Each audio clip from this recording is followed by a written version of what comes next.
नमस्कार दोस्तों, एक बार फिर से आपका स्वागत है हमारे हिंदी न्यूज चैनल न्यूज 555 में। दोस्तों, एक बार फिर से हम लोग हाजिर हैं बिहार के कुछ लेटेस्ट खबरों के साथ, और जिसपे हमारा ध्यान होना बहुत ज्यादा जरूरी है।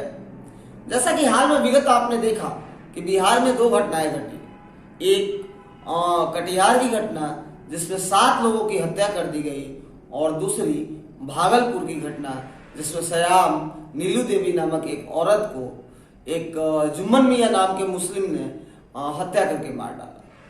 यहाँ जातीयता से मतलब नहीं है, ना ही धर्म से मतलब है। जुम्मन मियां नाम था इसलिए मैंने बोला कि जुम्मन मियां नाम के मुस्लिम ने मार डाला। दोस्तों, इन घटनाओं के बाद ऐसा देखा जा रहा है कि विभिन्न लोग, अलग अलग दलों के लोग, अलग अलग पार्टी के लोग अपने फायदे के लिए तरह तरह के आक्रामक बयानबाजी कर रहे हैं। लेकिन क्या आपने कभी सोचा है कि इन बयानबाजियों से अपने समाज पर और समाज के उस व्यक्तित्व पर, उन बच्चों पर या उन नए युवाओं पर कितना बुरा प्रभाव पड़ रहा है? अगर एक तरह से देखा जाए तो बिहार में राजनीति ही जाति पाति पर आधारित रही है। अगर देखा जाए तो अब अपराधी अपराधी होता है। अपराधी का तो ना कोई जाति होती है और ना ही कोई धर्म होती है। वहां पर किसी पार्टी, नेता, समुदाय या धर्म के लोगों को छोड़ करके पुलिस को अपना काम करना चाहिए, ये सबसे बेहतर विकल्प होता है।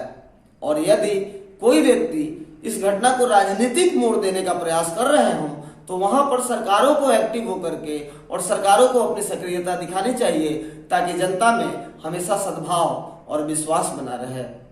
हाल में होने वाली घटनाएं और जातीयता के तरफ लोगों का जो प्रसार है वो एक तरह से हमारे पूरे समाज में कलंक के तौर पर है, और बिहार में ये घटनाएं बढ़ती जा रही हैं। हमें लगता है कि समाज में शिक्षा का अभाव इसका मुख्य कारण है।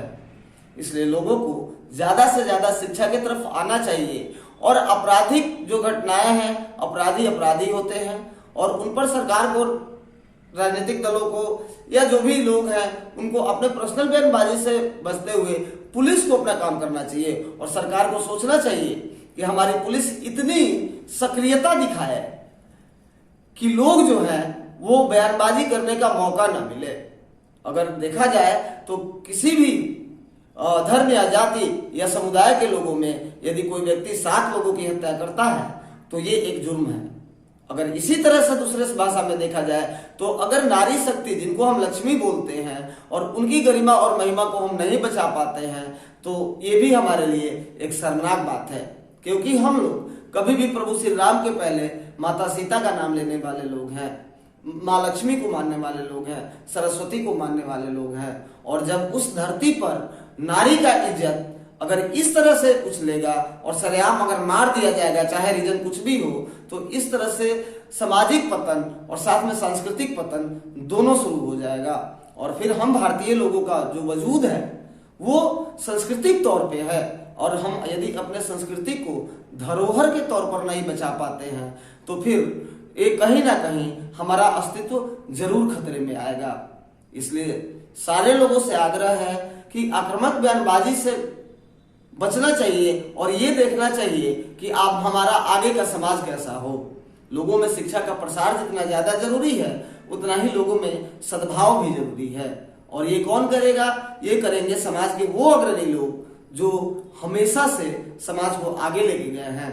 ऐसे हमारे लोग, नेता और जो लोग हैं बहुत योग्य और शिक्षित हैं। अभी तक समाज को उन्होंने ही संभाला है, और हमें आशा है कि आगे भी इसी तरह वो समाज को एक करके रखेंगे। बाकी अपराधी अपराधी होता है, और हम किसी भी तरह के आपराधिक घटना का कभी समर्थन नहीं करते हैं, और जातीयता के आधार पर लिए गए निर्णयों का घोर विरोध करते हैं। Rakesh Kumar Pandey, news 555 days, Patna.